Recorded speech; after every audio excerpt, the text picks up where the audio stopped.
রংপুরের গঙ্গাছড়া একটি উপজেলায় আমাদের হিন্দু জনগোষ্ঠীদের বাসভবনে বাড়িঘরে হামলা চালানো হয়েছে, লুটপাট চালানো হয়েছে। আমরা তীব্র নিন্দা জানাই। ধর্ম অবমাননার অভিযোগে আমাদের নবীজিকে সেখানে কটূক্তি করা হয়েছে। আমাদের নবীজিকে যদি কেউ কটূক্তি করে, আমাদের ধর্মকে যদি কেউ অবমাননা করে, আমরা অবশ্যই তার বিচার চাই। কিন্তু সেই বিচার হতে হবে আইনের আওতায়। আইনের প্রতি আমাদের শ্রদ্ধাশীল থাকতে হবে।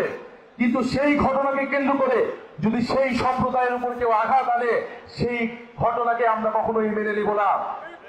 আমাদের ধর্ম এটাকে পারমিট করে না। আমাদের ধর্মে বলা আছে, পিতার অপরাধের জন্য পুত্রকে দায়ী করা যাবে না, পুত্রের অপরাধের জন্য পিতাকে দায়ী করা যাবে না। অন্য ধর্মের উপরে আঘাত দেওয়া আমাদের এই নবীজি আমাদেরকে শিক্ষা দেয় নাই। নবীজি সবসময় অন্য ধর্মের মানুষের নিরাপত্তা নিশ্চিত করতেন।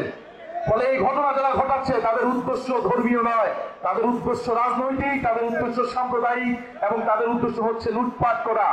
এই রাজনীতি শুরু করেছিল আওয়ামী লীগ, সংখ্যালঘুদের জমি দখল এবং লুটপাটের রাজনীতি এবং বিচার না করার রাজনীতি।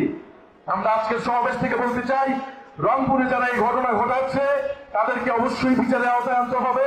যিনি ধর্ম অবমাননা করেছেন তাকেও বিচারের আওতায় আনতে হবে। আমরা ধর্মীয় সম্প্রীতির বাংলাদেশ গড়তে চাই, ইনসাফের বাংলাদেশ গড়তে চাই, বৈষম্যহীন বাংলাদেশ গড়তে চাই।